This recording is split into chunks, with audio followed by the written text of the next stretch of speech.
días. Hola, buenas tardes. Bienvenidos al Instituto Cervantes. Muchas gracias a todos los representantes, embajadas, instituciones, asociaciones. Gracias por estar aquí. Hoy es un día especial porque celebramos 30 años de democracia en Uruguay. Hay que celebrarla y celebrarla pues como estamos aquí todos juntos. Un día para reflexionar, para oír a los expertos y para oír los comentarios de todos ustedes. Quiero dar las gracias a la Embajada de Uruguay y en nombre sobre todo del encargado de negocios, Eduardo Rosenbluth, por estar aquí y por compartir con nosotros y hacer posible este evento en el Instituto Cervantes. Y sin más, le doy la palabra para que inicie el evento. Muchas gracias. Bien, buenas tardes a todos. Hace 30 años Uruguay recuperaba la democracia perdida en el año 1973. El proceso dictatorial de 11 años expulsó a miles de uruguayos, muchos de los cuales recibieron refugio aquí en Suecia, país que por su tolerancia y espíritu solidario abrió sus puertas y les brindó una nueva vida. En nombre del pueblo y del gobierno uruguayo, agradezco a Suecia este gesto humanitario.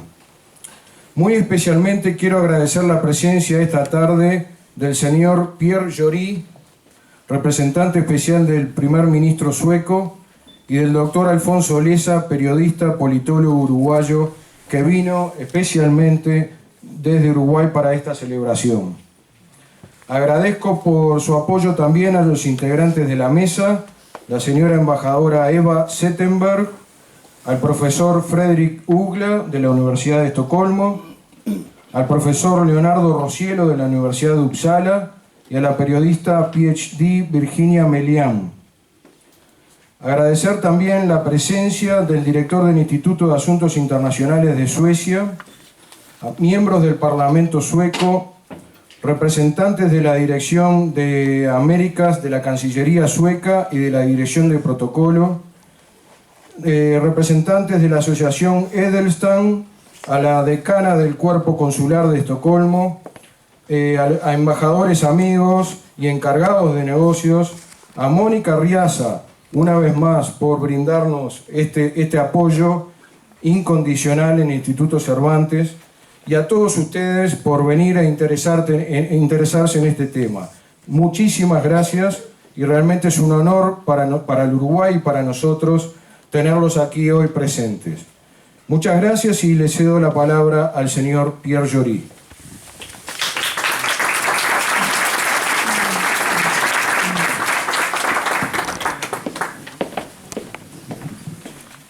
Bueno, he venido para tomar un curso de español, pero voy a tratar.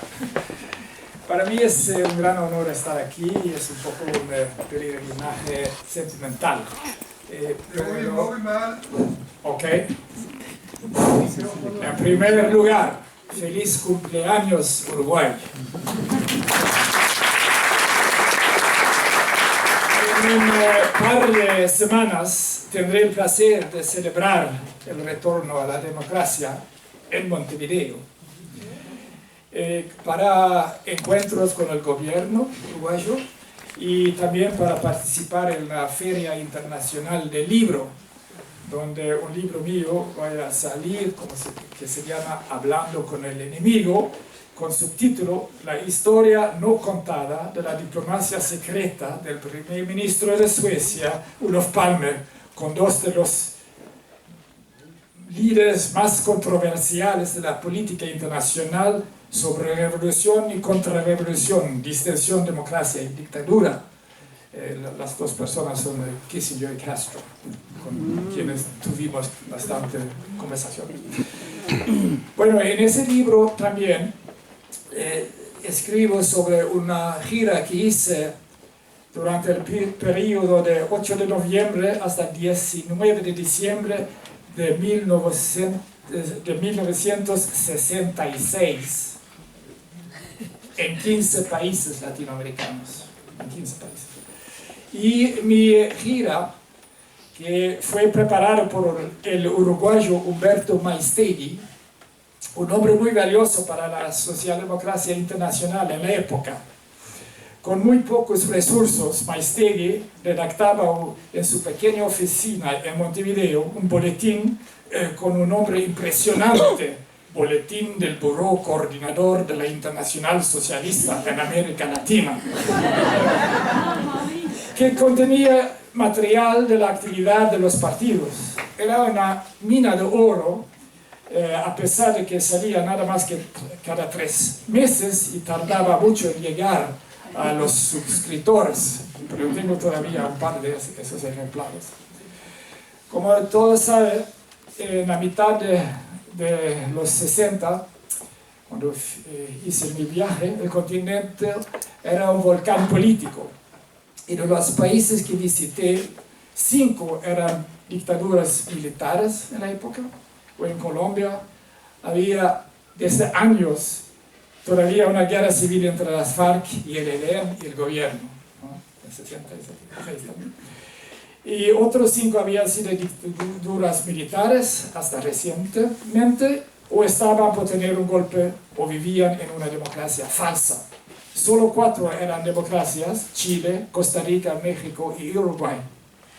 De esas, Chile y Uruguay serían luego víctimas de juntas militares vinculadas al extremismo de derecha, y México sería sofocada por una guerra entre los poderosos carteles de la droga y el gobierno.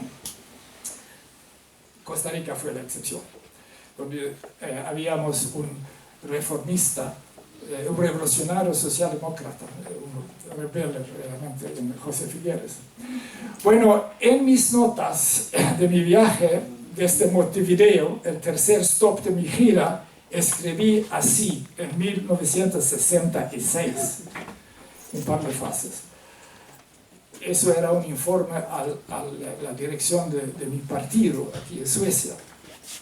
A Uruguay se llamó un largo tiempo la Suiza de América, ya que el presidente José Batlle, que había gobernado el país en el principio de 1900, había reformado el Estado según un modelo suizo y había prohibido los símbolos religiosos en los hospitales y en las ceremonias oficiales.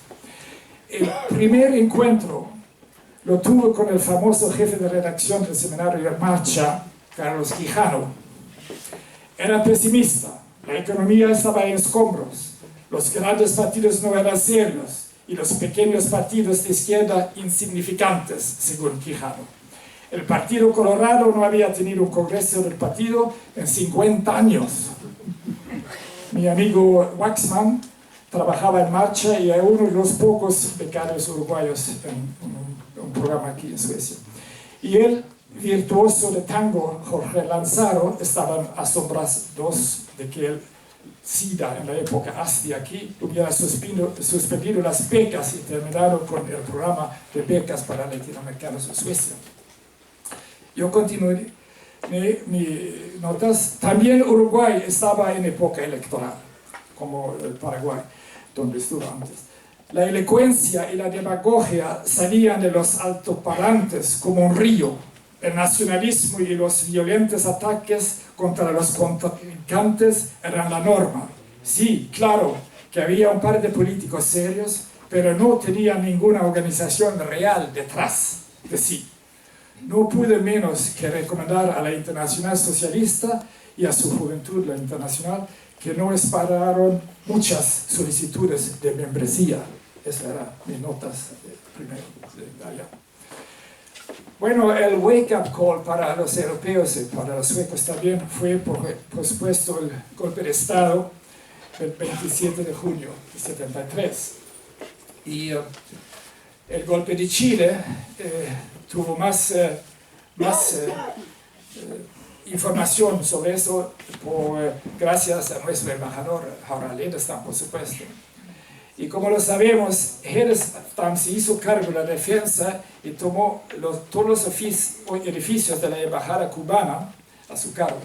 Y al día siguiente la bandera sueca ondeaba en la embajada cubana y las 2 embajadas se alinearon de refugiados y de muchos otros países latinoamericanos.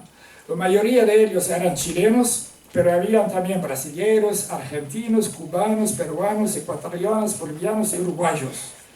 Todos habían ido a Chile después de la victoria de Allende, huyendo de sus respectivos países.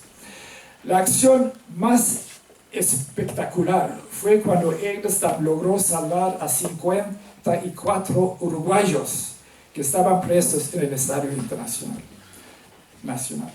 Los iban a fusilar al día siguiente. Eso lo sabíamos por nuestra inteligencia en la época, nuestra NSA-FRA en sueco, que habían escuchado a las embajadas de las dictaduras latinoamericanas, totalmente contra el derecho internacional, pero así lo sabíamos que los agentes de Pinochet mandaron informes de nombres sobre personas en el estadio a sus colegas en Uruguay, en Paraguay, en Argentina, diciendo, ¿qué vamos a hacer con ese fulano? Mátelo, o eso no lo conocemos, o mátelo, etc. Y en un cable de esa naturaleza, supimos de los 54 uruguayos condenados a muerte. Y así, él está, después de recibir información sobre esto de los presos y de otros, él y el vicecónsul Bengt Oldenburg liberaron a los presos condenados a muerte y llevándoles a un lugar seguro. Después vinieron entre 2 y 3 miles uruguayos solamente aquí en Suecia. Bueno,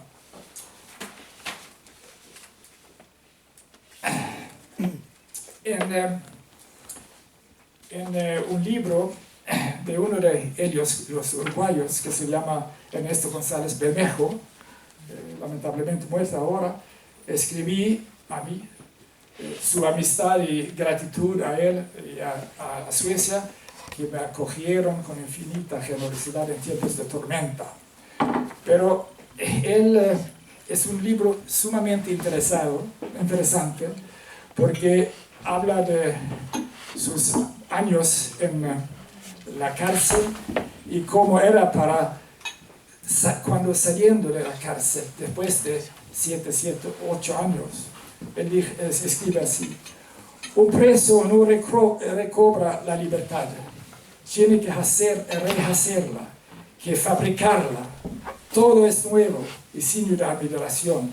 Mi primera defensa fue tratar de disminuir el número portentoso de elecciones posibles, su riqueza e infinita diversidad, poca ropa, comidas repetidas, rutinas horarias, lecturas programadas, charlas con orden del día, etc. Una otra refugiada fue Ana Luis Valdés, que ha sacado un libro en sueco sobre su tiempo en Uruguay, en la lucha tupamara, y después aquí en Suecia.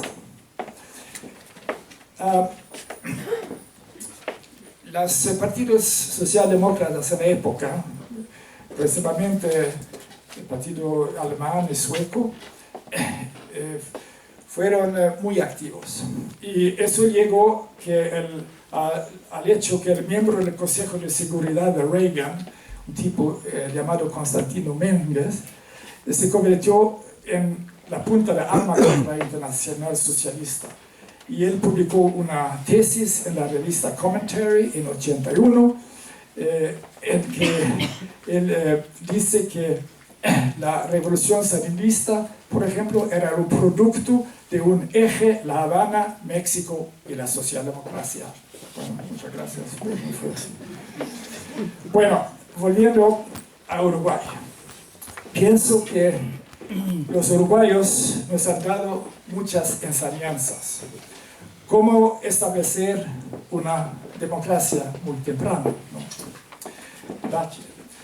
Cómo sobrevivir una dictadura y cómo combatir a los torturadores. Y Mario Benedetti escribe una cosa fantástica en su libro famoso Con y sin nostalgia. Y se trata de tortura, como los torturadores, escuchando a Mozart, están torturando, hablando de Mozart y de su familia. Y entonces, un día, el hijo de uno de los torturadores viene diciendo: Pa, ¿es cierto que vos torturas? ¿De dónde sacaste eso? Me lo dijeron en la escuela. No es cierto, como lo dijeron. ¿Torturas, papá? No. Bueno, hay gente que son malas, muy malas, pero no. Pero ¿a qué se llama la tortura? ¿Quién llama eso tortura?, preguntó el papá. Y Jorgito está bien informado para sus 8 años. ¿Cómo a qué? Al submarino, pa, y a la picaña, y al teléfono, etcétera, etcétera. Él conocía eso. Entonces, no hay que hacer caso, hijito. La gente a veces es muy mala, entiende, hijito. Pero papá, ¿por qué torturas? No, torturas, ¿entendiste? Hijo de puta. Terminas. Y bueno, eso. Si haría un premio Nobel para una nación, el premio Nobel de literatura para una nación, sería Uruguay.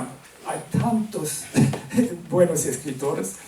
Y leí antes de llegar aquí de una competición en mayo en 2011, en el mes del libro, donde se preguntó a 600 estudiantes de elegir entre libros y autores de la literatura uruguaya, y ganó Las Venas Abiertas de América Latina de Galeano, y vino Mario Benedetti's La Tregua como segundo. Y así es, pero hay 100 nombres allá, que todos famosos, y vale la pena leer. A mí voy a terminar con eso, que recibí un libro de Galeano cuando era en exilio en 84 en Buenos Aires. Estuvimos juntos con Darcy Ribeiro de Brasil, Juan Gelman, Ariel Dorfman de Chile, etc.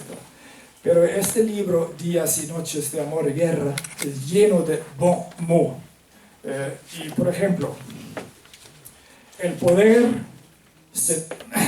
es como un violín.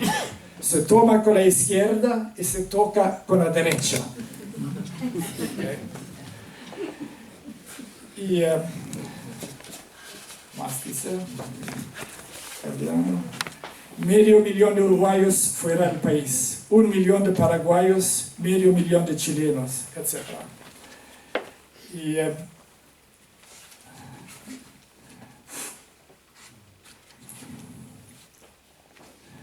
habla también de la tortura y así. Lo único libre son los precios. En nuestras tierras, Adam Smith necesita a Mussolini, libertad de inversiones, libertad de precios, libertad de cambios. Cuanto más libres andan los negocios, más presa está la gente. ¿Quién conoce una riqueza que sea inocente?, escribe. Y las teorías de Milton Friedman implican para él el premio Nobel, para los chilenos implican a Pinochet, etc. Continúa. Para terminar, voy a decir que también Uruguay de hoy nos enseña solidaridad internacional, por ejemplo, con los presos de Guantánamo, donde cabe recordar que durante el mandato de Mujica se le dio refugio a 6 hombres que estuvieron recluidos en el campo de detención y luego fueron libertados y que eran inocentes. 14 años en Guantánamo y nadie quería ver nunca decirles, pero Uruguay lo hizo. Y otro ejemplo es la lucha de Uruguay contra el gigante tabacalero Philip Morris, porque Uruguay tiene uno de los más fuertes anti-smoking leyes en el mundo. Mi misión cuando llego allá sería de reanudar y ampliar relaciones con Uruguay y con América Latina. Y empiezo entonces en Montevideo con mucho gusto. Y yo pienso que es hora que Suecia tenga una nueva política para América Latina. Y es también hora de que Europa tenga un nuevo comienzo con las Américas. Hay que recordar que cuando hablamos en Europa de relaciones transatlánticas fuertes, no solo nos referimos al Atlántico Norte, sino también al Atlántico Sur, ¿no? O lo debemos. Finalmente, en 100 años de soledad, García Márquez terminó en un espíritu pesimista. En tiempos de guerra y dictaduras, escribió así en el fin de su libro: las estirpes condenadas a 100 años de soledad no tenían una segunda oportunidad sobre la tierra. Pero 15 años después, en su discurso Nobel, en 82, terminó con una visión distinta. Una nueva y arrasadora utopía de la vida, donde nadie puede decidir por otros hasta la forma de morir, donde de veras sea cierto el amor y sea posible la felicidad, y donde las estirpes condenadas a 100 años de soledad tengan por fin y para siempre una segunda oportunidad sobre la tierra. Y eso es también Uruguay. Gracias.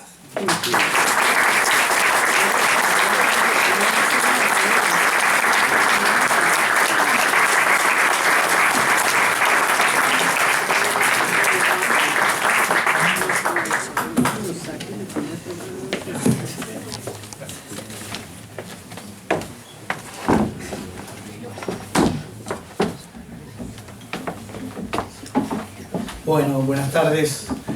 Es difícil de hablar después de mi antecesor, no es fácil. Tal vez tendría que haber cerrado. Es un gusto estar aquí, realmente es un enorme gusto y un honor poder estar esta tarde aquí. Hemos estado en otros lugares de Suecia y Noruega, reuniéndonos con académicos, con gente uruguaya que llegó en su momento en el exilio, más adelante por motivos económicos. Y bueno, voy a tratar un poco de resumirlo, sobre todo lo que ha hecho el Uruguay desde 1984 hasta hoy. Es decir, ¿qué ha pasado en el Uruguay en estos 30 años? A veces se conoce mucho de la dictadura y está muy bien todo lo mal que pasamos los uruguayos, todo el costo que tuvo que pagar la gente, el pueblo uruguayo, por esos 12 años de dictadura. Vamos a hablar algo de eso, pero vamos a hablar algo también, o bastante dentro del tiempo posible, de lo que ha pasado y cómo el Uruguay ha logrado reconstruir su democracia estos 30 años. Yo voy a hacer una ubicación, una cosa obvia, la mayoría la conoce. Ustedes saben que el Uruguay está entre dos gigantes, está entre Brasil y la Argentina. Y eso normalmente determina, bueno, muchas cosas, entre otras cosas condiciona al Uruguay, tanto desde el punto de vista económico como comercial. Nosotros somos muy dependientes de Brasil y Argentina, aunque últimamente bastante menos. Y se suele decir que el Uruguay es un país chico, lo cual es relativamente cierto. El Uruguay es más grande, por ejemplo, que Inglaterra, que Austria, que Portugal. El problema que tiene el Uruguay no es de dimensión. Parece mucho más chico de lo que es porque tiene alrededor a 2 de los 9 países más grandes del mundo. El problema del Uruguay es de población. Los países que nombré tienen decenas de millones de habitantes y Uruguay tiene menos de 3,5 millones. Montevideo tiene 1.350.000. Estas son cosas que condicionan un poco al Uruguay en su desarrollo, que generan asimetrías con sus vecinos, que se reflejan en el Mercosur. Ese Mercosur que se construyó con entusiasmo, que todavía tiene muchas cosas por hacer. Y bueno, obviamente hay condicionamientos que tienen que ver con esta situación del Uruguay entre dos gigantes y con solo 3,5 millones de habitantes. Ustedes saben, el Uruguay vivió una dictadura entre 1973 y 1985.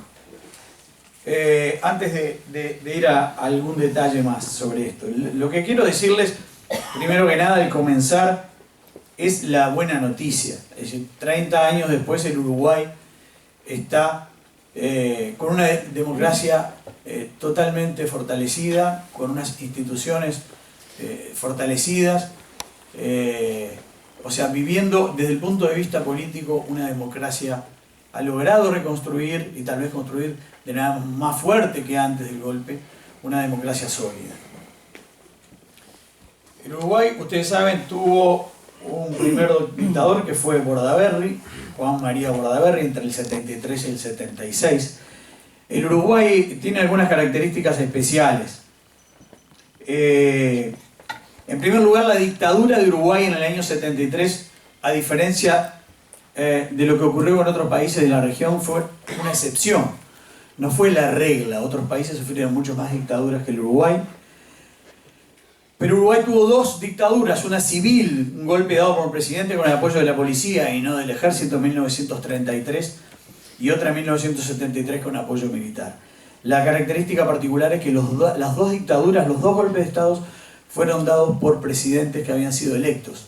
Tanto el del presidente del año 33, Gabriel Terra, como Juan María Bordaberry había sido electo.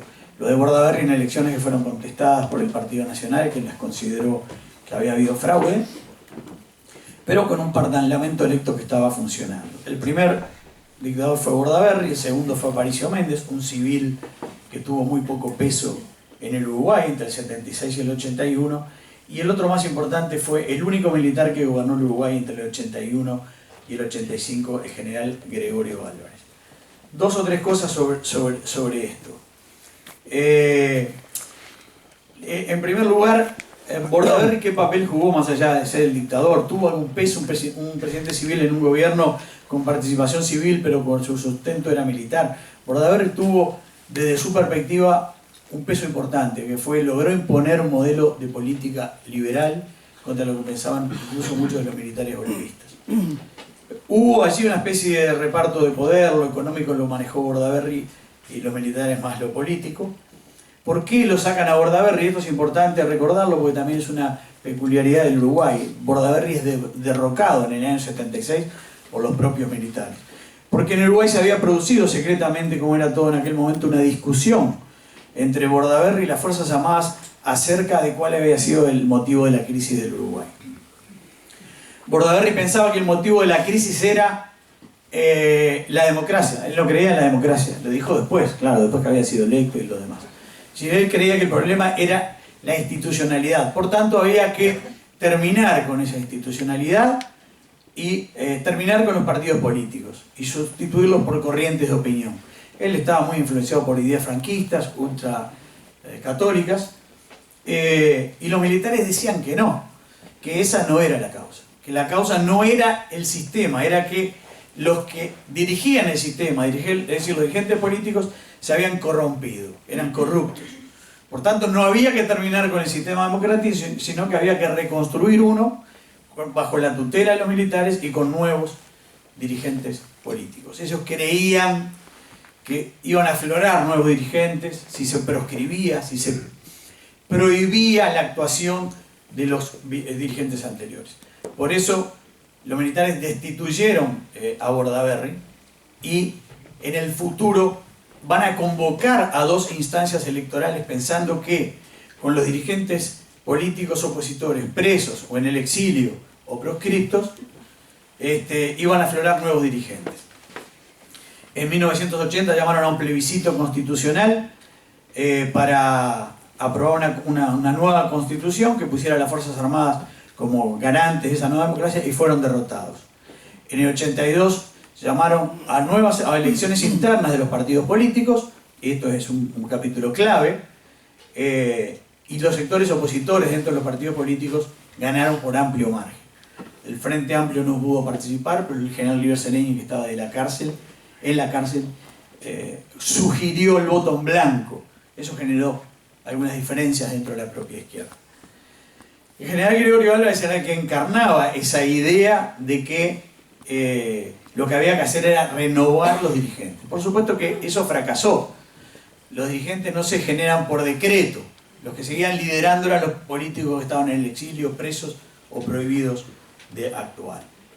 Yo les decía, hoy hay una consolidación democrática, estabilidad institucional, respeto a los poderes, Y una de las demostraciones en la práctica de esa institucionalidad consolidada es que en estos 30 años se han alternado en el gobierno 3 partidos, sin ningún tipo de problemas. Ha estado el Partido Colorado, el Partido Nacional y el Frente Amplio.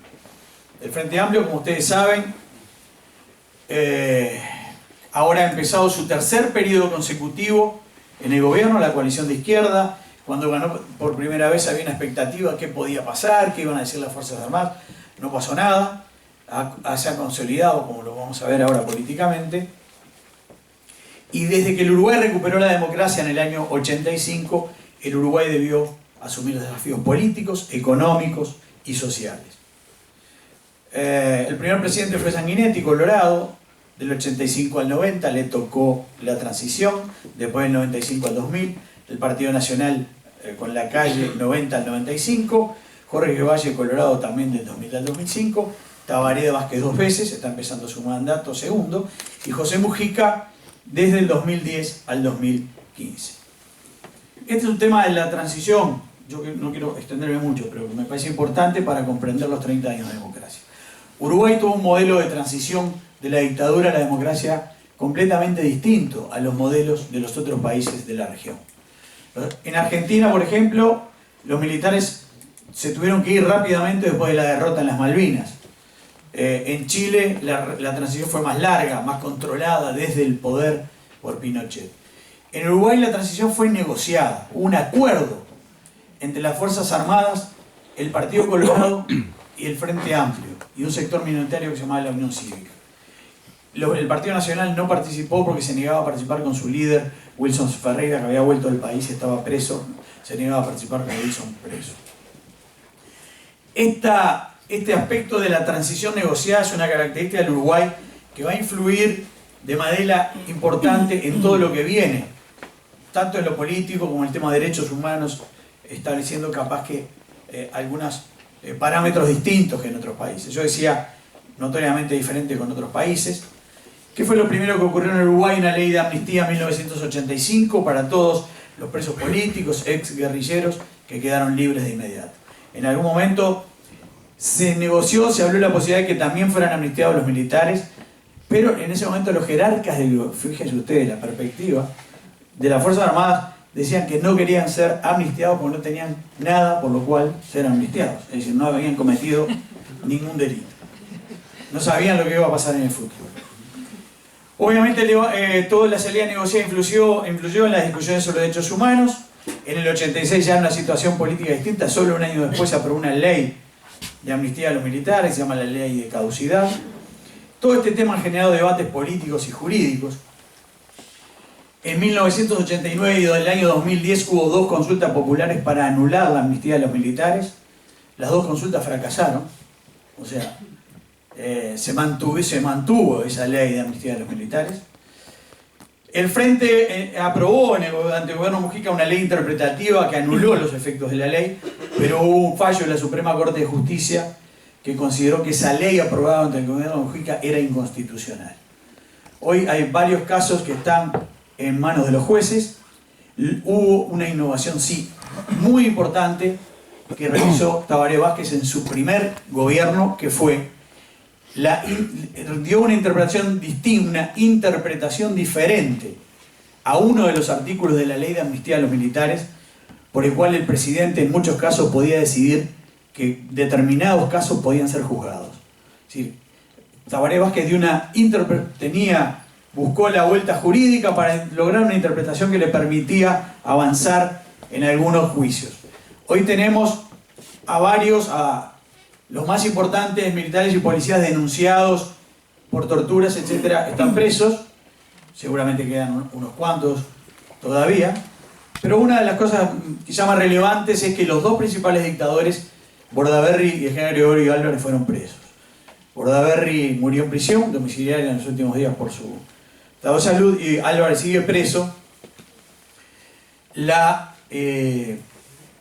El destino quiso que hoy esté preso en una prisión especial con sus propios enemigos internos del ejército, en una situación de convivencia muy complicada. Todo esto genera en la propia izquierda un debate a ver si en Uruguay hay o no impunidad. Unos dicen que sí, otros dicen que no. Con militares y policías presos y los ex dictadores presos no hay, algunos dicen no hay impunidad. El tema de los desaparecidos es un tema pendiente. Se han hallado muy pocos desaparecidos. Hay alguna cosa que no ha tenido mucho eco incluso en Uruguay y menos en el exterior. Son los informes que pidió el presidente Vázquez a las Fuerzas Armadas cuando asumió por primera vez, en los cuales las Fuerzas Armadas reconocen, dicen, algunos no les creen, haber quemado los cadáveres, bueno, cosas bastante horribles, haber pulverizado los huesos, etc. O sea que estarían desaparecidos. La agenda pública de hoy, ¿cuál es la agenda principal pública de hoy en el Uruguay? No tiene tanto que ver con aquellos temas del pasado. No, la mayoría de la gente, para la mayoría de la gente hoy no es el tema prioritario. Los temas prioritarios son sostenidamente desde hace años para todos los uruguayos. El tema más preocupante hoy, vamos a hablar un poquito más adelante, algo más, es la seguridad pública, después la educación, y después vienen otros temas como el problema del trabajo. El sistema político ha presentado continuidades y cambios. El sistema político en estos 30 años transitó del bipartidismo tradicional, Partido Colorado y Partido Nacional. Partido Colorado, un partido urbano, Partido Nacional, partido del campo, partidos que se enfrentaron en guerras civiles muy cruentas durante el siglo XIX y principios del XX, a hoy la existencia de tres partidos fuertes, que son el Partido Colorado, Partido Nacional y por sobre todo el Frente Amplio, que se fundó en el año 1971, y desde entonces no paró de crecer. Yo le decía, la continuidad la marcan el Partido Colorado y el Partido Nacional o Blanco. Hoy el partido menor de los tres es el Partido Colorado, el Partido Nacional es el partido del medio, como vamos a ver ahora en una gráfica. Y uno de los grandes cambios de estos 30 años de democracia es un crecimiento constante de la izquierda. Es decir, el Frente Amplio no ha parado de crecer, algo se ha frenado ese crecimiento un poquito en las últimas 2 elecciones, ha bajado un poco, pero sigue siendo por lejos el partido más importante. Me parece que esta gráfica es bien interesante para ver el proceso. Es una gráfica que se inicia en 1984, el año de las elecciones. La línea empieza abajo, más oscura del frente, muestra lo que ha sido su crecimiento hasta 2014, ha sido permanente. La contracara es la línea colorada, que muestra la baja permanente también del Partido Colorado, y en el medio está el Partido Blanco, Partido Nacional, que ha tenido subas y bajas, pero que se mantiene allí en el medio. Yo creo que esto es un elemento muy gráfico para ver lo que ha pasado desde el punto de vista de las estructuras partidarias en estos 30 años. ¿Por qué el Frente ha logrado crecer así? Ha tenido una captación mucho mayor del voto joven, ha aportado nuevos liderazgos, además de algunos viejos como el de General Sereni. Tiene una mayor oferta ideológica, un amplio arco de opciones, ¿no? Yo siempre recuerdo en estas charlas que por el año 89, algo así, 2 politólogos muy importantes nos dijeron: solo por la renovación del voto, si no hay nada que cambie, el Frente va a ser gobierno. Porque de cada 10 ciudadanos que morían, 5 o 6 eran colorados, 3 o 4 eran blancos y solo 1 frentista. Y cada 10 nuevos votantes, 5 o 6 eran frentistas, 2 o 3 blancos y 1 o 2 colorados. Es decir, eso no ocurre por magia, ocurre porque el Frente tuvo una mayor posibilidad de captar el voto joven y tiene una oferta ideológica muy amplia que hoy ocupa un amplio espacio político. Es decir, tiene desde sectores moderados, socialdemócratas moderados, hasta sectores de izquierda más radical, exguerrilleros.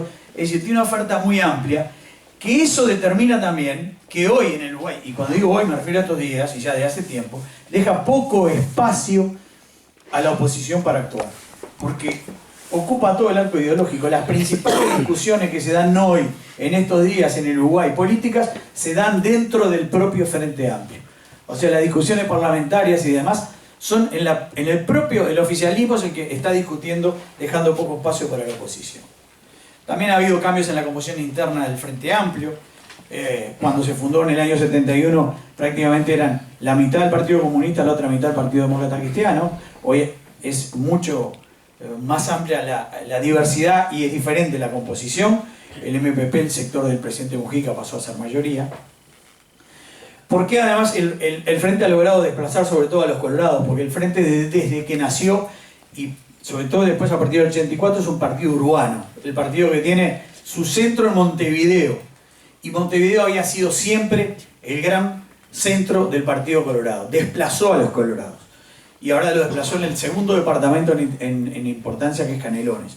Por tanto, los colorados se quedaron sin su gran bastión de captación de votos. Y eso ha favorecido al frente. El frente desde el año 1989 no pierde la elección a la Intendencia de Montevideo y como contrapartida los colorados se han visto desplazados. El crecimiento del interior ha sido más conservador, pero como vamos a ver, la evolución también ha cambiado, como vemos en esta gráfica. Esto refiere a los votos internos del partido del Frente Amplio. Mientras en 1984 el 74% de los votos del Frente eran en Montevideo y solo el 26% en el interior, en la última elección el interior pasó a ser mayoría.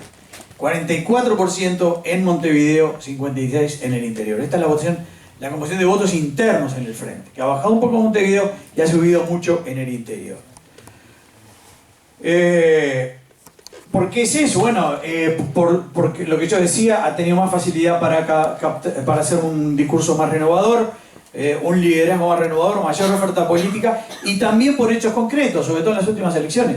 Porque después de la crisis que vivió en el 2012 el Uruguay, el Frente Amplio en el gobierno realizó políticas sociales que tuvieron resultados concretos, y tuvieron en el interior. Los sectores más golpeados por la crisis vieron que había resultados concretos. Como contrapartida, los partidos tradicionales y sobre todo el Partido Colorado han tenido dificultades para captar el voto joven. No ha tenido renovación, ha tenido un envejecimiento de los liderazgos. Los partidos, sobre todo el Partido Colorado, hoy no tiene nuevos líderes, se ha quedado sin discurso. Otro problema que tiene el Partido Colorado es que toda la vida fue el partido del Estado y del gobierno.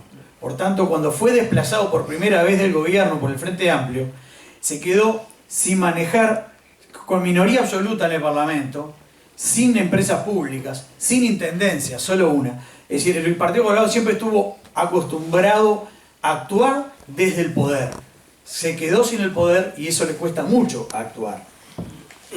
Y una cosa a la que hacía alusión mi antecesor en la palabra, al perfil, a Valle Ordóñez, la figura fundamental del Partido Colorado, y yo diría gran parte del siglo XX en Uruguay, el líder socialdemócrata, por calificarlo de algún modo internacional, digamos, del Partido Colorado.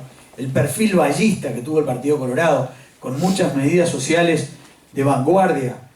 Se nombraba la separación de la Iglesia del Estado, también el desarrollo de empresas públicas, muchas medidas para mejorar la participación política de la mujer, bueno, una cantidad. El Partido Colorado, sobre todo en las últimas elecciones, lo ha relegado. Y para muchos hoy en Uruguay, este es un tema de análisis, discusión de politólogos y de propio frente, el partido que mejor representa hoy las ideas del vallismo es el Frente Amplio. También el Partido Colorado ha pagado el costo de la transición, en parte de los blancos, sobre todo los colorados, y la crisis económica del mundo, que fue la crisis más grave de la historia del país, de la historia financiera. Como veíamos en la gráfica, el Partido Nacional se consolidó como segundo, y yo creo que todo esto se ha sumado para que el Frente Amplio tenga, además sobre los otros partidos, un triunfo cultural. Hay un triunfo cultural del Frente en sentido amplio, incluyendo del relato histórico. El Uruguay tiende a dos grandes bloques, el Frente Amplio por un lado, el Partido Colorado y el Partido Nacional por el otro.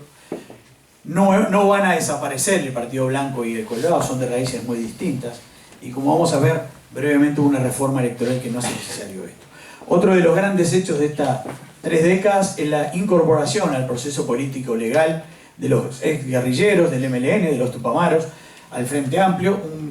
Un proceso fue muy discutido adentro de los Tupamaros y adentro del Frente. Hubo Tupamaros que no querían ir al Frente y hubo frentistas, gente del Frente que no quería recibir a los Tupamaros, pero finalmente se incorporaron y han tenido un crecimiento constante a través de una subcoalición del Frente que se llama Movimiento de Participación Popular.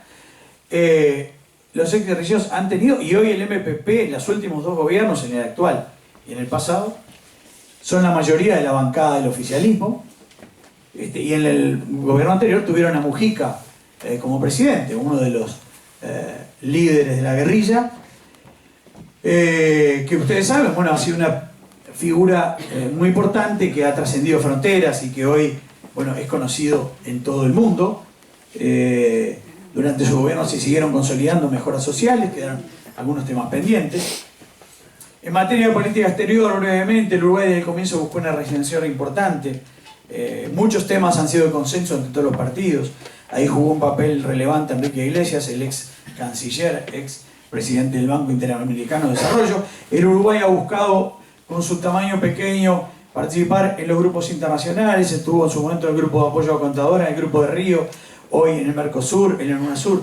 En las últimas horas, el presidente Vázquez participó exitosamente con el presidente de Ecuador, si no me equivoco, en la mediación entre Venezuela y Colombia. Otro modo de presencia de política, digamos, de cierto consenso con algunos grupos que se oponen en la participación de Uruguay en las misiones de mantenimiento de paz, ha estado en muchas muy importantes, con miles de efectivos. Es una decisión estratégica, una política de Estado que acaba de ser renovada por el propio Frente. En materia de crisis internacionales, una de las más importantes, ustedes saben, fue la crisis con Argentina por la planta de celulosa. Ahí hubo un enfrentamiento muy duro con el presidente Tabaré Vázquez y Néstor Kirchner y después Cristina.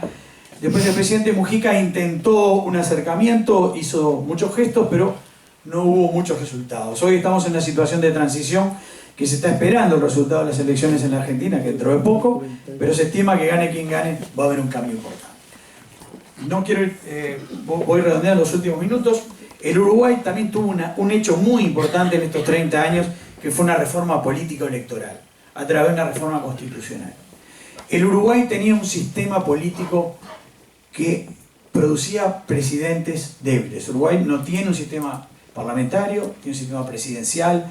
Algunos dicen que es un sistema presidencial atenuado. El ciudadano elige directamente al presidente de la República.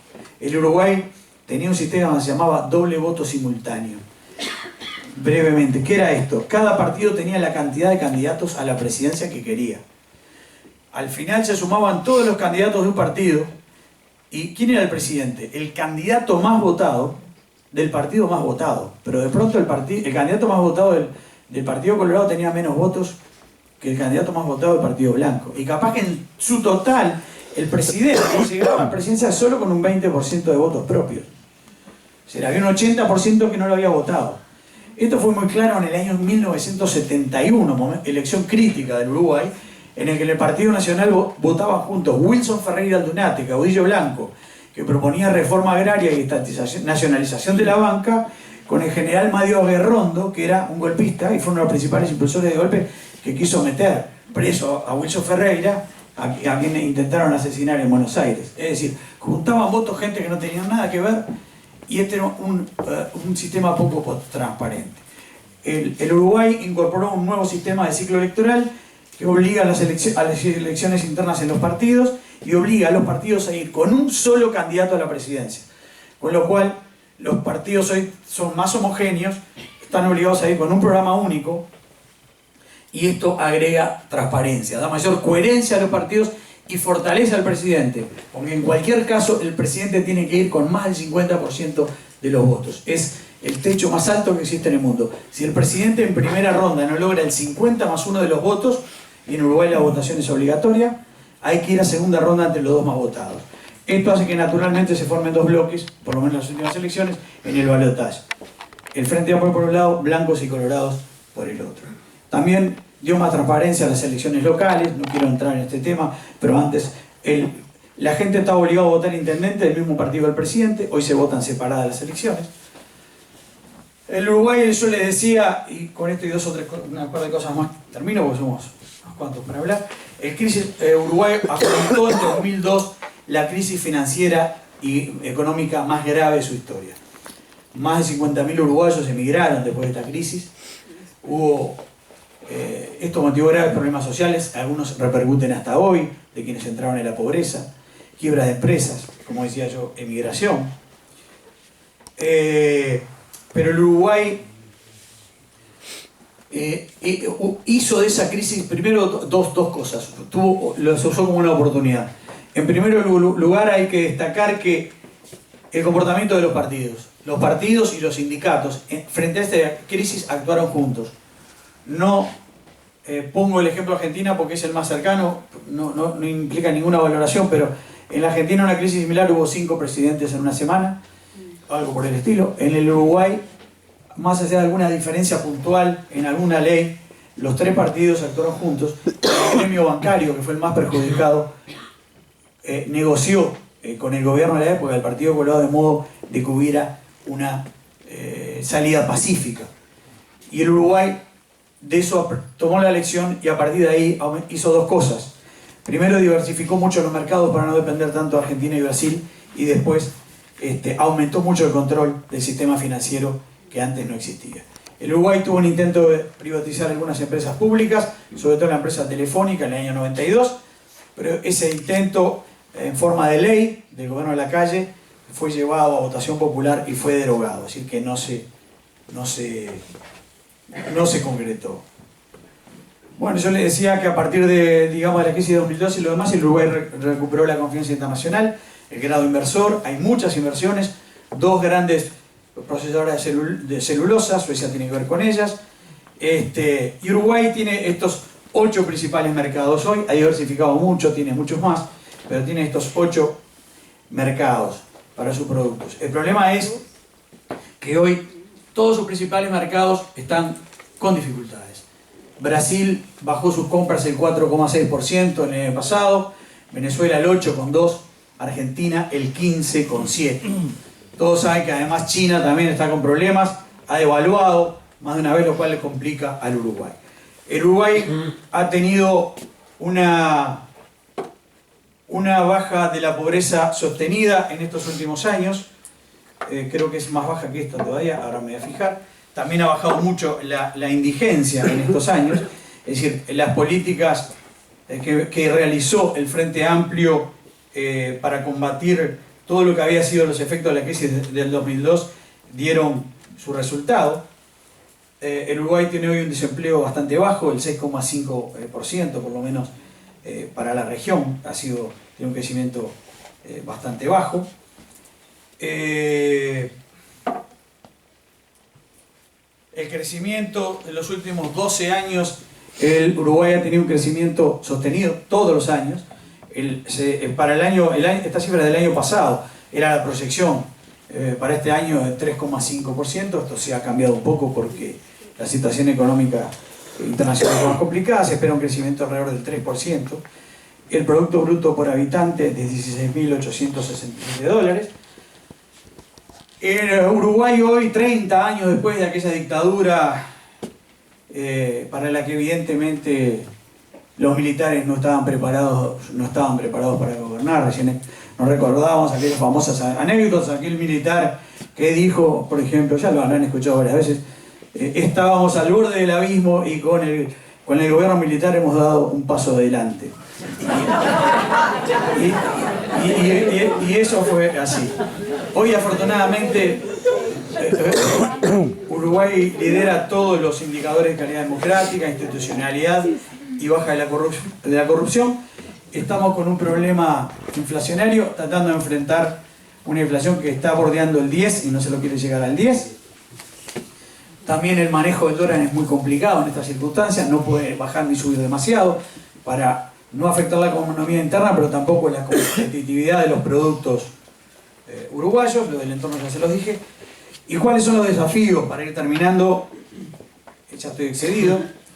Uno es consolidar los mejores sociales. Enrique Iglesias, a quien yo mencionaba recién, advirtió la necesidad de no deteriorar la clase media uruguaya nueva, la nueva clase media.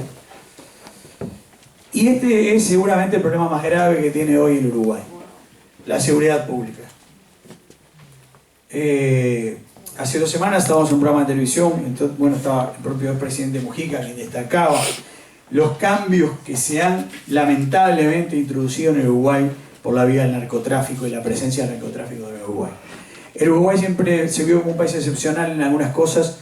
También creímos que Uruguay iba a ser solo un país de tránsito, pero es mucho más que eso. El consumo de determinadas drogas, sobre todo en determinados niveles sociales, ha aumentado. ha habido la aparición de mafias que se enfrentan entre ellos.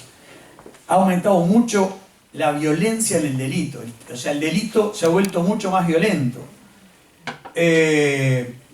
Han aparecido elementos que en Uruguay no existían, figuras que no existían como el sicario. En Uruguay no existía, hoy lamentablemente es una realidad.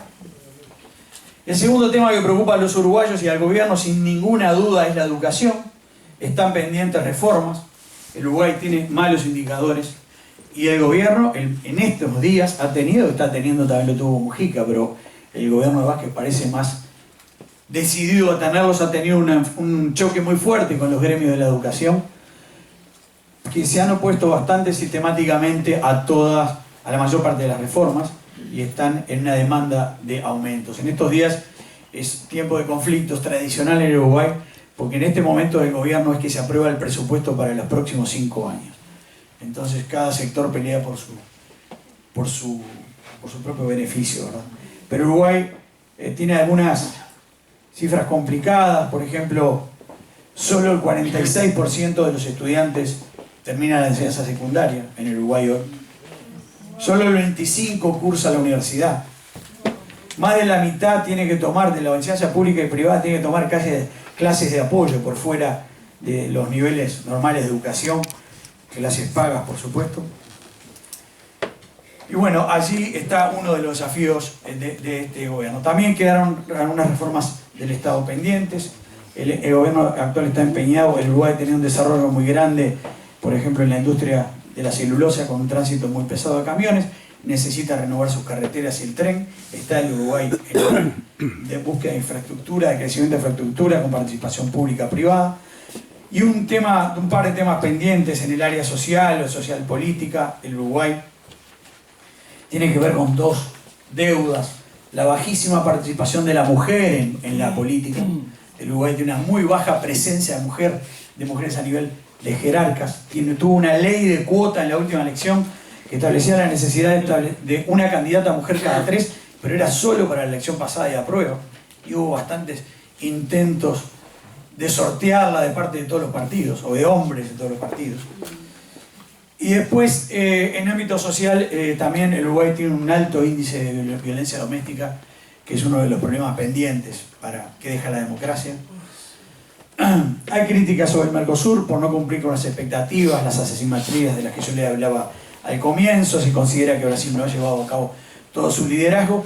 Y para ir terminando, una gran novedad que tiene el Uruguay hoy, después de estos 30 años de tránsito, es que el Uruguay hoy tiene 5 partidos con representación parlamentaria: el Frente Amplio con mayoría propia en las 2 cámaras, el Partido Nacional, el Partido Colorado, y 2 partidos de izquierda, uno de centro izquierda, el Partido Independiente, y uno de izquierda que está por fuera del frente, que es la Unidad Popular. El mensaje, ahora sí, para terminar, es que más allá de todos los problemas y las dificultades por las que atravesó desde el punto de vista institucional, el Uruguay es una democracia política consolidada, más allá de que siempre tiene que estar en construcción. Muchas gracias, disculpen lo largo.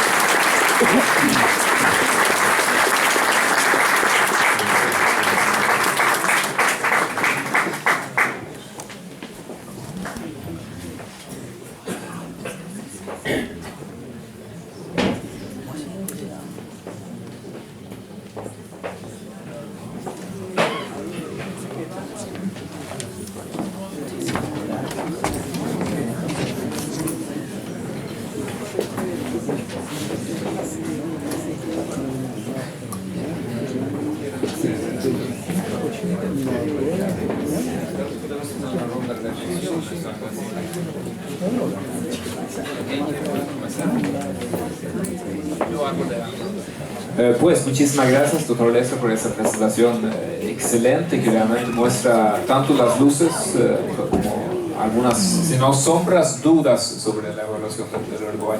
Acá nos acabamos de dar cuenta que no hay ningún animador, digamos, moderador, pero no creo que haga falta. Lo hacemos, digamos, según la cultura uruguaya, es decir, un panel colegiado acá para compartir algún par de opiniones. Y creo que lo haremos de la forma más democrática posible, es decir, entre nosotros hacer un par de comentarios, un par de reflexiones y si estás de acuerdo, Eva, tal vez si quisieras hacer alguna reflexión a base de lo que se dijo y ahí seguiremos. Bueno, muy buenas tardes y muchas gracias por la invitación y realmente quiero felicitar a Uruguay por el evento, los eventos que están organizándose en Suecia, en Noruega y me imagino en otras partes del mundo también, porque realmente es algo que felicitar, es algo que celebrar el hecho que la democracia volvió hace 30 años y también por muchos de los logros que el profesor nos estaba enseñándonos. Sin embargo, yo creo que es bueno también reflexionar un poco lo que ha pasado y yo creo que mi amigo Pierre Schori comenzó hablando mucho de la situación de la dictadura cuando Suecia conoció más la situación de América Latina y en Uruguay sido incluido en eso. Y para nosotros yo creo que nos despertó mucho la llegada de los uruguayos, los presos políticos desde Chile. Y tuve la posibilidad de conocer a algunos de ellos personalmente que llegaron a Suecia y que son mis amigos, Julio Baraybar y Mirta Fernández. Y yo no sé si todo el público conoce el libro que se ha hecho en la embajada y con amigos en Chile, testimonios de la persona que fueron rescatadas por Harald Edelstam, ya mencionado, y que aquí también tiene los casos uruguayos. Podemos pasarlo y si alguien se interesa podemos ver cómo venderlo más tarde. Pero yo creo que también para mí ha sido muy importante, bueno, Pierre ya ha hecho una serie de menciones de diferentes autores, uruguayos, pero a mí me impresionó mucho, hace como un año leí el libro Las alas del cóndor de otro escritor uruguayo que habla justamente sobre el trabajo en común que las dictaduras estaban haciendo en Chile, en Uruguay, Argentina, un poco Brasil, etc., ¿no? Y que fue bastante profesionalmente con fallas. Exacto. Y yo creo que eso me impresionó mucho, cómo estaban trabajando juntos, ¿no? Y que se veía la misma manera de manejar dictaduras, ¿no? Aprendiendo uno del otro, una historia increíble. Pero yo creo que los refugiados uruguayos en Suecia han jugado un rol muy importante para enseñarnos sobre esta democracia que más tarde volvió a ser democracia y que después volvieron, ¿no? La persona mencionada, Julio y Mirta, volvieron a Uruguay y en el caso de Julio ha tenido puestos muy importantes por el gobierno de Uruguay y siguiendo con la amistad con Suecia. Yo creo que también, para no ser muy largo, ¿no? Ya hemos visto algunos de los logros de la democracia y obviamente hay los problemas también, pero yo quiero también, a pesar de la baja participación de las mujeres en la política, quiero destacar que Uruguay es un país donde, por ejemplo, el derecho al aborto existe hace tiempo. El derecho al divorcio también es un hecho.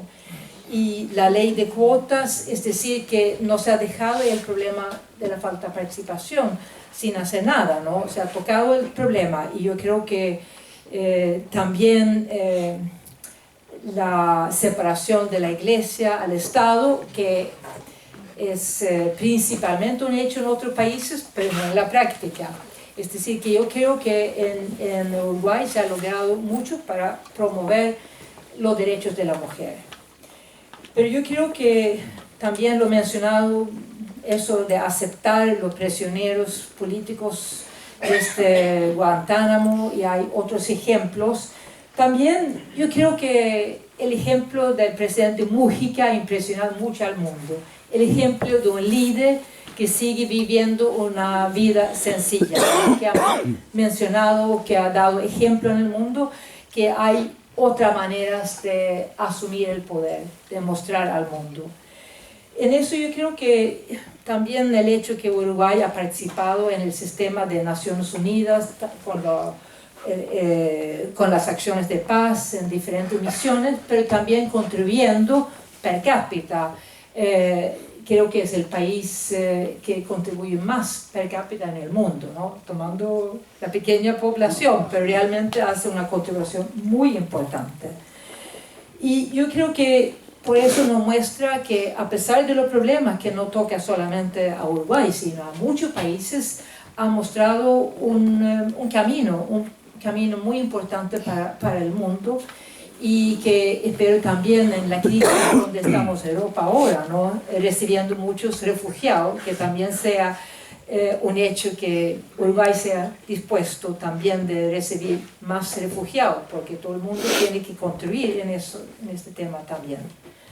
Pero quiero terminar diciendo que hoy en día solamente quiero decir felicitaciones y viva Uruguay.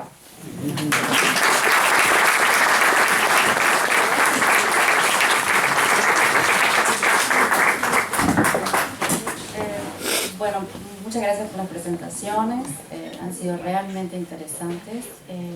Muchas cosas me han hecho sentido desde el punto de vista de la comunicación, que es mi tema, los medios de comunicación, el sistema de comunicaciones. Y bueno, resaltar la importancia de la relación en Uruguay entre la esfera pública y lo democrático, una relación vital y realmente muy relacionada con el sistema partidario, porque si recordamos desde el propio Valle, la mayoría de los políticos importantes del país también fueron periodistas, muy hábiles y muy importantes. Estamos hablando desde el inicio del siglo XX con el propio Valle, sus hijos. Bueno, tú mencionaste más tarde Quijano, Michelini, bueno, es innumerable la cantidad de periodistas que al mismo tiempo eran políticos o políticos que al mismo tiempo eran periodistas. Dos preguntas muy breves, no tengo mucho tiempo, pero ¿cuáles son los factores los grandes rasgos que han caracterizado la tarea periodística en el Uruguay? Y cómo esos rasgos fueron afectados durante las dos dictaduras del siglo XX. Sería una pregunta interesante para razonar. Y cuáles son los desafíos de la hora y del mañana, ¿no?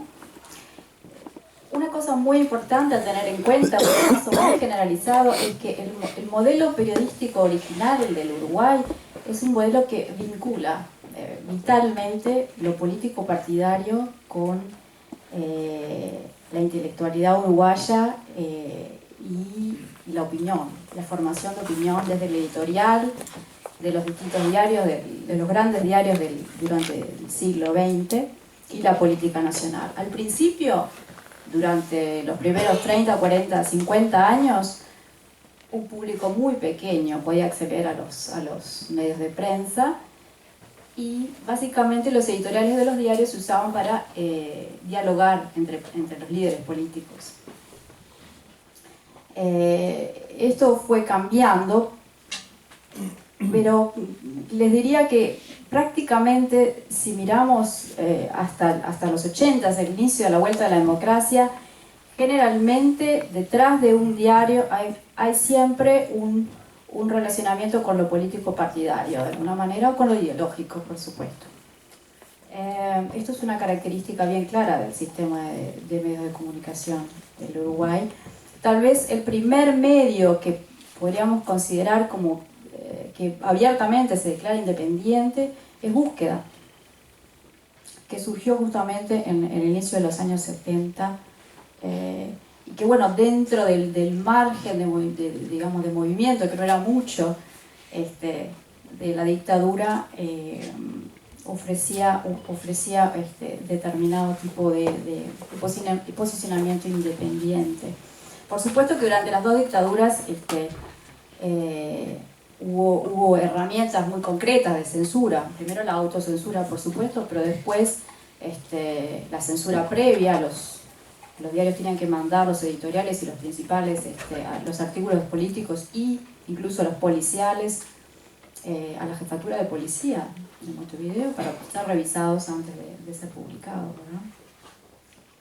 Y sobre todo el tema de la publicidad oficial es algo que se ha utilizado durante todo el siglo XX y aún hoy en día para regular, digamos, los ingresos de los medios, que dependen, digamos, su vida depende de los ingresos que provienen de la publicidad y estatal y privada, y en menor medida, digamos, de las compras, sobre todo de los diarios, ¿no? de los suscriptores.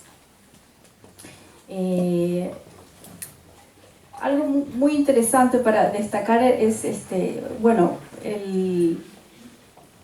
el surgimiento, digamos, de la prensa alternativa, la salida de la democracia si estoy mirando bien. De la dictadura. De hacer la salida de la dictadura, perdón. No, está bien.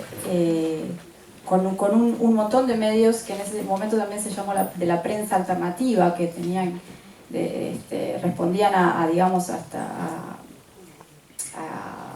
a partidos de izquierda o a ideologías de izquierda, ¿no? que se siguieron concentrando mucho en el tema de los derechos humanos y demás.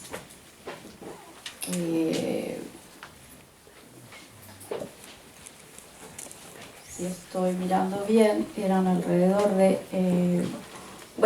solamente para darles un dato, en Marcha publicó en el año 72, había una expresa disposición para no mencionar el tema de las características dictatoriales, digamos, del nuevo gobierno que estaba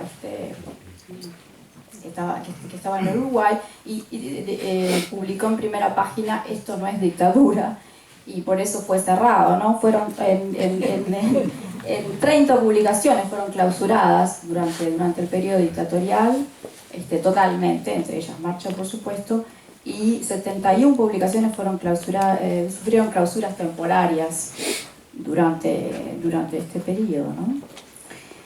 La importancia de los medios. Es tan importante lo que dicen los medios. Bueno, durante la campaña del sí y el no, pudimos ver que solamente hubo un diario que publicó publicidad del no, que fue el diario El Día.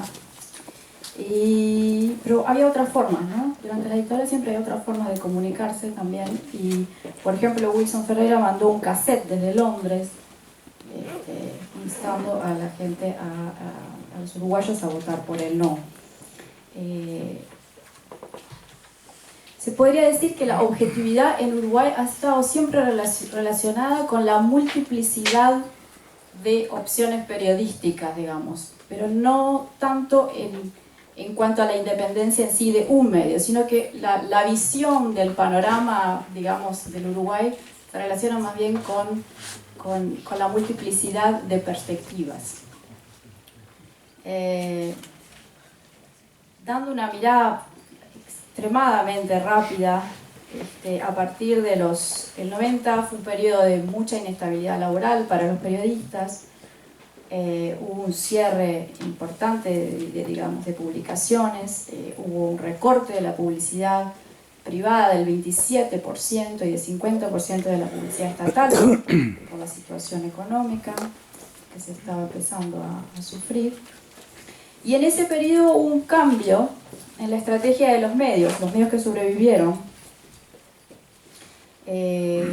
Ya la parte ideológica un poco más diluida, de todas maneras sí con cierta relación, ¿no? Ideológica con ciertas líneas políticas por lo menos, y una estrategia de unión entre ciertos medios de prensa grandes nacionales y canales de televisión. Por ejemplo, entre El País y Tele12 hubo un intercambio, por ejemplo, de publicidad por el lado de Tele12 hacia El País a cambio de facilitar servicios gráficos. Una estrategia de sobrevivencia empresarial, ¿no? Y bueno, si tenemos en cuenta el nuevo mundo que se vino a partir del surgimiento, digamos, o de la popularización de Internet, también en Uruguay. Uruguay es uno de los países de Latinoamérica que tienen un mayor porcentaje de la población conectado a Internet. En el 99 había un 3% conectado a Internet, en el 2008 un 32,5%. Ahora estamos llegando casi al 50%, lo que ha cambiado completamente, digamos, la circunstancia y el sistema informacional, digamos, con evidentemente la opción de la gente, no solamente de acceder a publicaciones internacionales mucho más fácilmente, pero también de publicar por sí mismos en distintos tipos de medios sociales. Poco aprovechado por los políticos, solamente Mujica, una vez más también hay que mencionarlo, tiene su propio blog en donde reproduce su audición radial, y es una forma de conectarse también. Pero bueno, esto ha significado ciertos cambios en la organización publicitaria y demás, pero tengo que llegar a mencionar muy brevemente que hay una ley aprobada en diciembre del 2014, se llama la Ley de Medios, y es una ley que ha sido... hay pedidos de, digamos, ¿cómo se dice? Recursos de inconstitucionalidad enviados a la Suprema Corte de Justicia por básicamente el grupo, digamos, la organización del grupo de medios de radios y televisión, ANDEVU, también por el Partido Independiente. Esta regulación, de manera que la ley está aprobada pero no está aplicada. Hay una espera, hay un alto para ver si estos recursos de inconstitucionalidad la Suprema Corte de Justicia deberá decidir si son digamos, certeros o no. Esta ley básicamente lo que hace es regula el otorgamiento de permisos a radios y canales de televisión. Los permisos habían sido antes también, digamos, dados por la presidencia directamente, pero la nueva ley implica que hay una evaluación cada 10 años de esos permisos para las radios y cada 15 años para la televisión. También modifica o extiende el horario, crea y extiende el horario de protección al menor de 6 de la mañana a las 10 de la noche. Y también hay una bastante detallada digamos, discriminación o organización de la producción local con cuotas y porcentajes para producción local obligatorias para distintos tipos de medios. Veremos qué pasa, es algo que se verá en el futuro, ¿no? Una vez más, esfera pública y democracia, la importancia de la palabra y la importancia de poder decir y poder expresar distintas opiniones en la esfera pública es realmente algo que se debe considerar también uno de los pilares de la democracia, que en Uruguay por supuesto existe y que deberán ser y que continúan siendo mejorados y deberán ser mejorados aún más en el futuro. Gracias.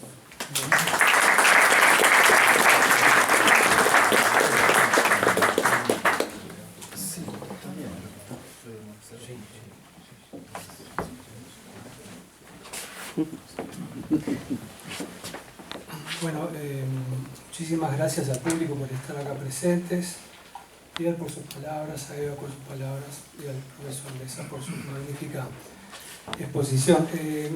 Yo querría, teniendo en cuenta la hora, ser breve y transmitir una pregunta que me hizo un amigo chileno. Me dice, mira compadre, yo no sé cómo esto se explica. En Chile, no sé si yo no tengo las cifras, pero según él me dijo, más del 60% de la gente o no vota o no cree en los partidos políticos. ¿Y cómo puede ser posible que en Uruguay haya tanta adhesión y tanto respeto a las instituciones y al sistema de partidos?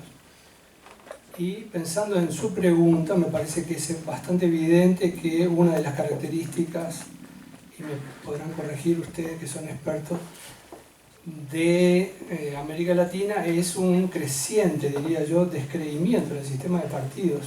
El caso de Brasil, Argentina, Chile me parece bastante evidente y hay muchos más ejemplos, ¿no? Y creo que es una de las características que siempre tuvo Uruguay, pero que en estos 30 años de alguna manera se han hecho más sobresalientes, ¿no? Sobre todo saliendo, como lo decía Uruguay, de una profunda crisis institucional. Sí, bueno, si usted contesta y luego tomaremos preguntas del público. Bueno, entonces yo haría una última reflexión más que nada, y también me quiero agradecer mucho a las dos exposiciones, de verdad. Y lo mío no es tanto una pregunta como una reflexión a que varios de ustedes ya han aludido, que es un poco captado por la expresión como el Uruguay no hay. Es decir, la idea de que Uruguay sea un país aparte, de alguna forma, aparte del mundo, aparte tal vez sobre todo en América Latina. Y como cada profesor de asuntos latinoamericanos sabrá que cada vez que uno dé un curso sobre historia de América Latina, economía de América Latina, política, aspectos sociales de América Latina, siempre hay que incluir un montón de, pero no en Uruguay. Es decir, así es en toda América Latina, pero no en el Uruguay. Y eso es constante. Al mismo tiempo, y que lo que ya hemos hablado en varias ocasiones, en la historia de Uruguay siempre ha sido una tendencia entre ser un país más semejante a la tendencia general de América Latina. El Uruguay en el siglo XIX era un país que compartía la misma inestabilidad, la misma dependencia que los demás países. Luego viene un largo periodo, comenzando con la primera presidencia de Thatcher, exactamente de alejarse de esto, crear un sistema propio, que de alguna forma esa excepción se rompe exactamente con el golpe de Estado de 73, aunque ya está y ahí Uruguay se está latinoamericanizando de alguna forma. Yo creo que eso ha sido una expresión incluso en uno de sus libros. Y ahora cabe decir hasta qué punto entonces Uruguay sigue siendo una excepción en América Latina, hasta qué punto comparte las mismas tendencias, las mismas, las mismas tendencias exactamente, las generalidades de América Latina.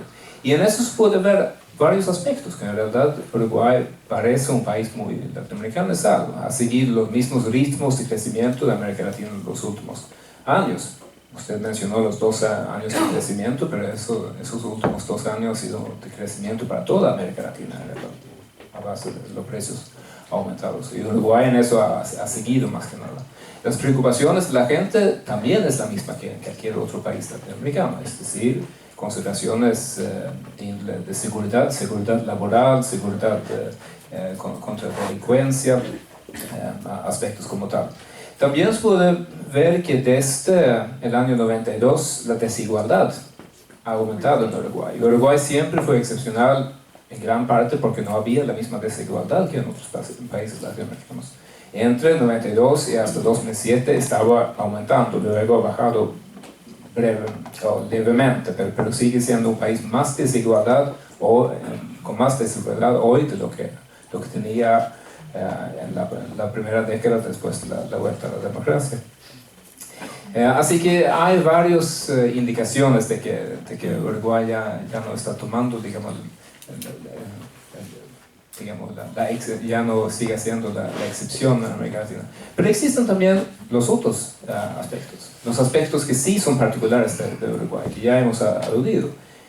La confianza en los partidos políticos sigue siendo muy por encima de los demás países de América Latina. Comparando con Chile, otro país con un sistema de partidos establecidos, la diferencia es como noche y día. En Chile ya no hay confianza en los partidos políticos, es muy bajo. En Uruguay sigue siendo niveles elevados. También, si uno ve a las actitudes de tolerancia, de democracia, en Uruguay sigue siendo una excepción en todas las Américas. El apoyo para las reformas en el sentido de libertad individual, libertad de derechos sexuales y reproductivos, igualdad de género, está por encima incluso de algunos países del hemisferio norte, es decir, Estados Unidos, más Uruguay y Canadá son los dos países de las Américas que sí son más semejantes en ese sentido. Y no es corrupto. Eso también, si uno mira a las encuestas de opinión, Uruguay sobresale porque sus ciudadanos, a pesar de que informan de que sí han sido víctimas de delincuencia, no hablan de la corrupción. Eso. Así que entonces la reflexión para mí seguirá siendo hasta qué punto Uruguay seguirá siendo una excepción en eso, porque aquí hay dos tendencias. Hay tendencias económicas, de alguna forma sociales, que arrastran de alguna forma a Uruguay igual que al resto de América Latina, pero existe también una cultura política y un sistema político que sí muestra algunas expresiones. ¿Y cuál de esas tendencias será la más fuerte hasta de aquí en hacia adelante? Bueno, eso hay que ver. Tal vez la ocasión del bicentenario de la independencia o una década o en 13 años más podrá ser una ocasión para tomar realmente la temperatura de eso y decir hasta qué punto estamos ahora en un periodo bisagra o a dónde irá. Pero me gustaría saber mucho su opinión al respecto. Entonces, tal vez dejaremos la palabra tanto al doctor Lessa como a Pierre, y de ahí tomaremos un par de preguntas del público también. Había una pregunta suya, ¿no? Yo no quiero, capaz que ya hace mucho que estamos, ¿no? Vamos para más de 1 hora y media. Digo, cortito, dos preguntas. La de... Yo creo que en Uruguay hay una, por tradición y por muchos motivos sería largo explicar, hay efectivamente una fortaleza de los partidos que tiene que ver con el respaldo que le da la gente. Las elecciones nacionales, la votación en la elección nacional es obligatoria. Pero ha habido en los últimos años una señal un poco complicada. Las elecciones internas de los partidos son obligatorias para los partidos. El partido que no se presenta no puede presentarse a la presidencia. Pero es la única elección en la que el voto de la gente no es obligatorio. Y en las 3 veces o las 4 veces que se lleva el sistema ha ido bajando, se acerca al 60 a un poco más del 40. Es decir, que la participación de la gente en las elecciones internas de los partidos, que no es lo mismo, porque es otra, juegan otros temas, ha ido bajando. La participación de la gente en la política, en la confianza en la política, no solo por la obligatoriedad del voto, sino por lo que dicen todos los estudios de opinión que se hacen, sigue siendo un respaldo muy fuerte. Los partidos tienen mucha tradición, incluyendo el Frente Amplio, que nace en el 71. Hay mucha identificación de la gente con los partidos. Al punto que los propios militares en el año 76, cuando Bordaberry le propuso eliminar los partidos, no se animaron a dar ese paso. Casi todos los militares tenían un origen blanco o colorado. Entonces, bueno, sí, hay una fortaleza grande, un poco respondiendo a lo tuyo, y lo suyo, bueno, hay señales contradictorias, como usted dice, ¿no? Yo creo que en muchas cosas, o en unas cuantas, sigue siendo bastante distinto. Por ejemplo, claramente la política exterior para poner un tema y no irme muy lejos, porque de los gobiernos de izquierda del frente ha sido muy distinta a la de otros gobiernos de izquierda progresistas de la región. Mujica, que viene de la guerrilla, etcétera, se preocupó de tener una gran relación con los Estados Unidos. También lo hizo y lo hace Tabaré Vázquez. Tabaré Vázquez, cuando llegó a la intendencia por primera vez que había una gran... se preocupó en mantener una gran relación con Estados Unidos, por ejemplo. Y cuando fue a designar a su primer ministro de Economía fue a Washington. Y se lo ofreció a Enrique Iglesias, que era presidente del Banco Interamericano de Desarrollo. Iglesias le dijo que no, él seguramente lo sabía. Y él fue con Astori, entonces la prensa le preguntó en Washington quién iba a ser su ministro de Economía y dijo Astori, que está al lado mío. Es decir, si usted me dice hoy cuál es el tema en el que más empieza a ser no tan diferente, es sobre todo en el tema de la seguridad pública y la presencia del narcotráfico. Hoy el Uruguay parece estar lejos de la influencia del narcotráfico en los centros de poder, muy lejos, pero está allí. El presidente de la República dejó como su viceministro de Interior, con especial énfasis en combatir el narcotráfico, a su hermano, que fue el viceministro en la anterior, Jorge Vázquez. Y ese tema es un tema clave. Es decir, yo podría hablar mucho rato sobre el tema, creo que la respuesta la dio usted mismo, ¿no? O sea, en realidad hay cosas que alimentan la idea de la excepcionalidad y cosas que no. Yo quisiera contar dos muy breves historias relacionadas con la prensa. En el año 83 hubo censura previa, la única vez que los medios tenían que entregar todo el ejemplar. Si un medio imprimía 20.000 ejemplares, el último salía, lo tenía que llevar al cuartel. Si decían que no salía los 20.000 ejemplares, había que tirarlos. Y yo trabajaba en un semanario que se llamaba Aquí, y era subsecretario de redacción, entonces salió un artículo de Derechos Humanos sobre el Servicio de Paz y Justicia de Adolfo Pérez Esquivel. Y las cosas increíbles del régimen. Negociaron que si se recortaba el artículo, podía salir. Entonces hubo una noche entera recortando 25.000 ejemplares, que al otro día, una bañera llena, por supuesto que cuando se corrió la noticia se agotó en 5 minutos, porque era como... Y la otra cosa increíble que demuestran los juegos estos, en el año 76-77, cuando cambia la política de los Estados Unidos por el gobierno de Carter, había mucho enojo en el gobierno uruguayo, le habían cortado la ayuda militar, etc. Y un periodista le hizo al presidente Aparicio Méndez, se muestra dónde estaba el poder de ese momento, pero que era verdaderamente un títere, le hizo una entrevista que estaba grabada y tituló con una frase textual del presidente que decía: el Partido Demócrata de los Estados Unidos, con Kennedy a la cabeza, es el mayor aliado de la subversión. A pesar de que estaba grabado, el diario fue clausurado, eran declaraciones del presidente. Y el periodista fue obligado a echar. Eso muestra un poquito algunos parámetros de cómo se trataba.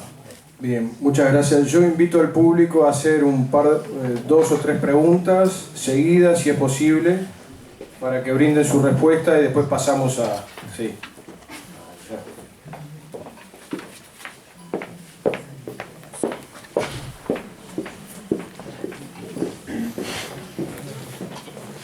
Buenas tardes, yo soy chilena, me llamo Viviana Fesser. Hay una cosa que quisiera un poco que si me podría aclarar usted, es la comparación entre Chile y Uruguay con respecto a la adhesión a los partidos políticos.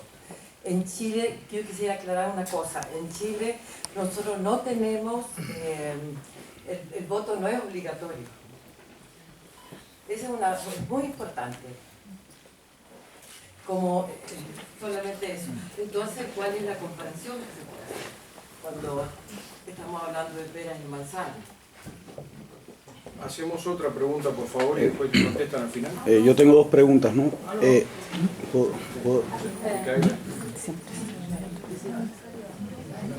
soy Rosario Vázquez, uruguaya, ciudadana sueca.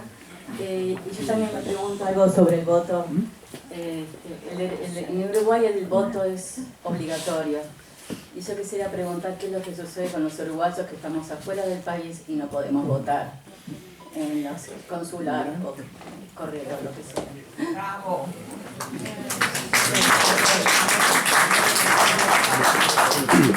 Mi nombre es Carlos Estefanía, tengo dos preguntas. La primera es, ¿qué explica el cambio de paradigma en cuanto al respeto a la institucionalidad, ¿no?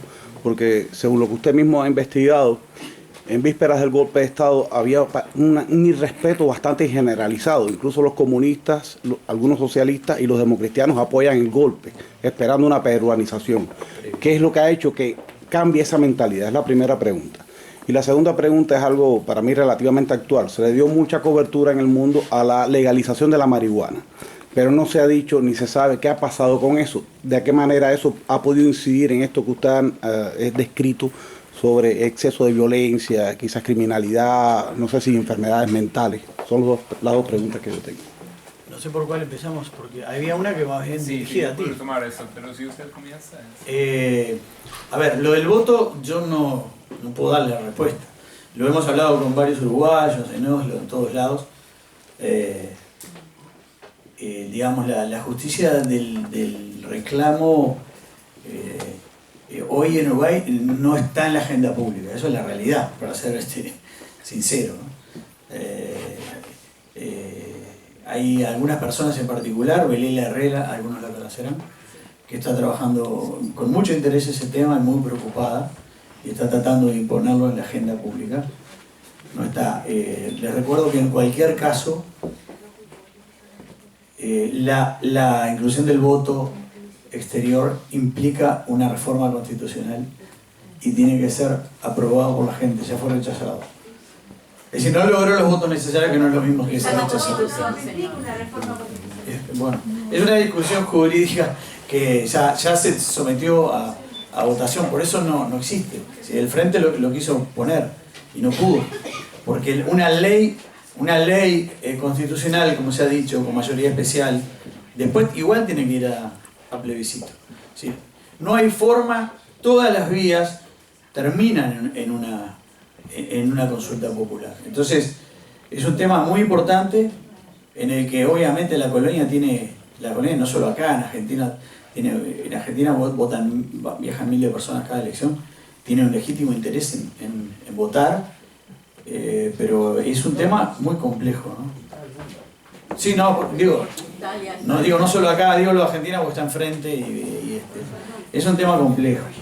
Las preguntas, empiezo por la de la marihuana. El proyecto de la marihuana todavía no ha sido totalmente instrumentado.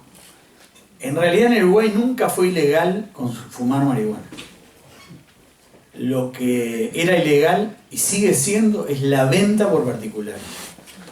Lo que hace el proyecto es regular la producción y venta de marihuana por parte de un monopolio del Estado. Una medida muy discutida en la propia izquierda. Y que el presidente Vázquez, por lo menos por ahora, no se ha apurado a instrumentar. Se prevé que el Estado produzca marihuana en la venda a través de farmacias. Todo eso no se ha llevado adelante.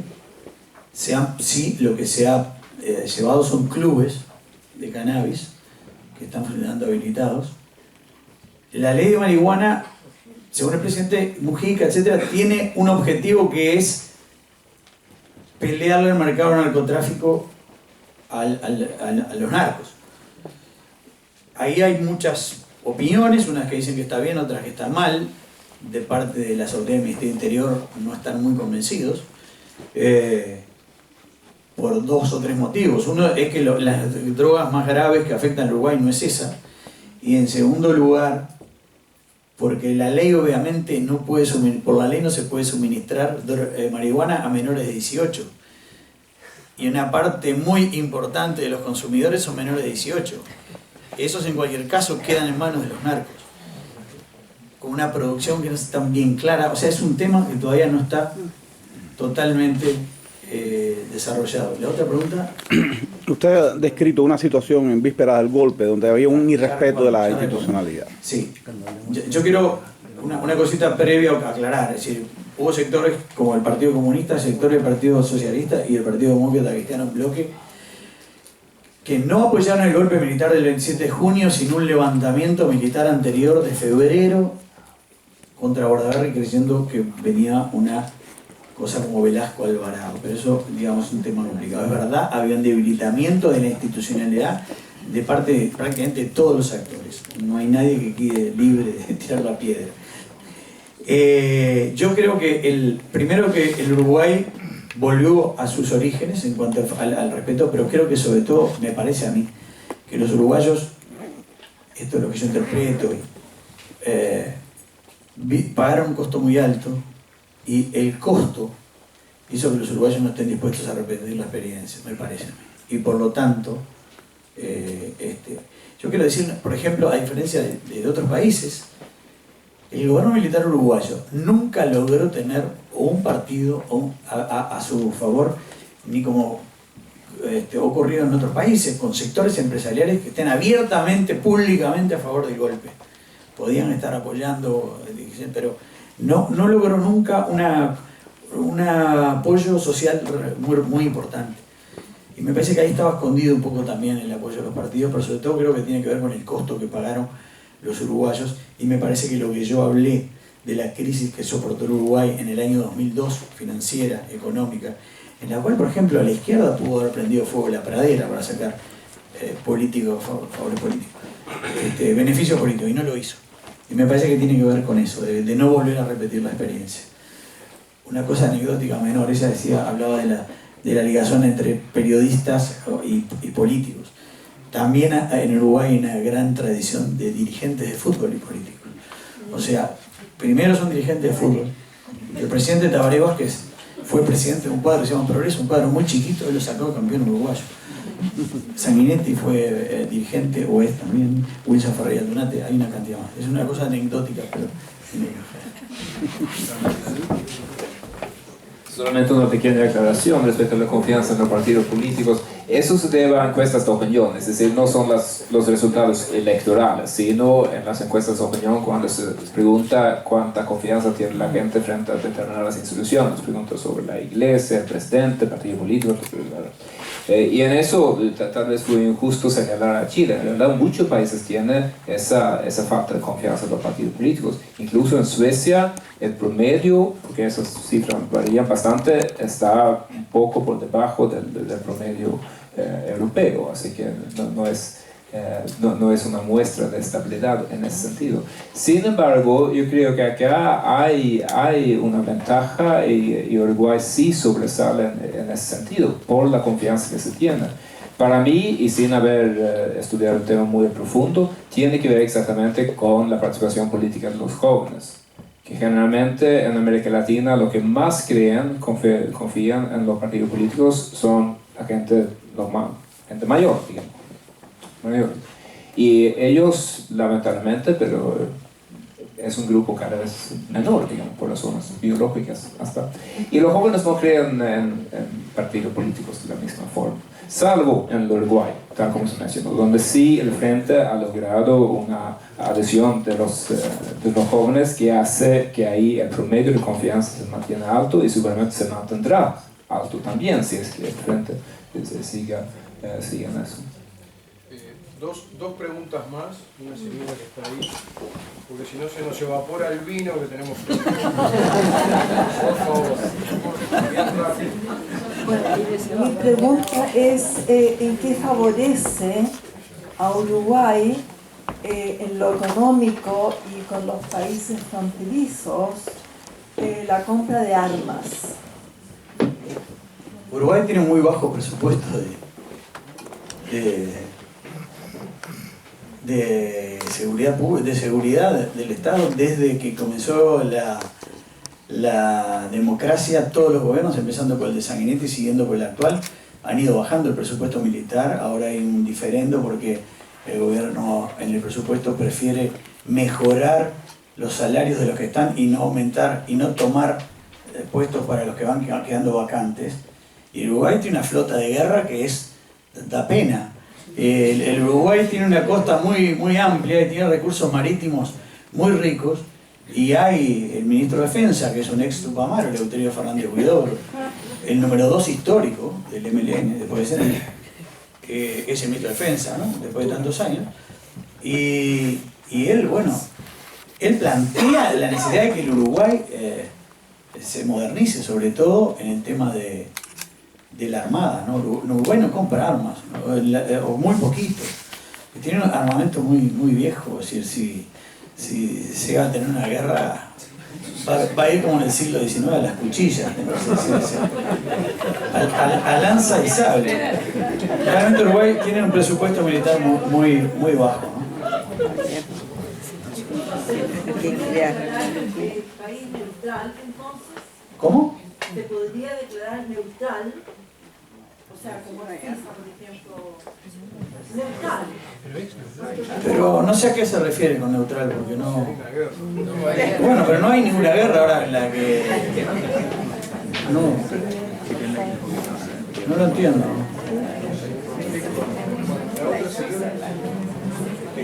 Hola, soy Amelia Morey y soy presidente de Intérpretes Solidarios de Suecia. Tengo una pregunta que acota un poco a lo que dijo la embajadora Eva Zetterberg sobre el libro Las alas del cóndor. Durante pocos años de las dictaduras se unieron, nos torturaron, nos apresaron, nos oprimieron.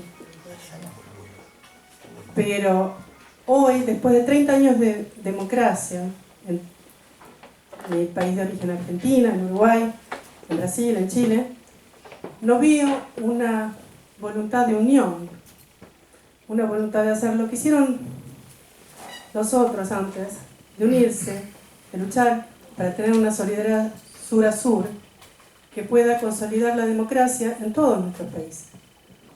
Entonces, es una reflexión, después de 30 años, ¿cuál es el próximo paso para unir a América del Sur? Gracias.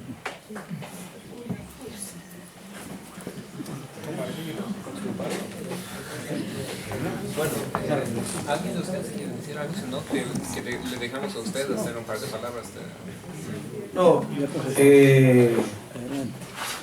nada, para finalizar un enorme agradecimiento a todos de vuelta, a la institución que nos ha acogido, a las personalidades que están conmigo acá. Para mí es realmente muy importante desde todo punto de vista lo que he vivido todos estos días en Suecia y en Noruega, y para mí esto es una gran culminación.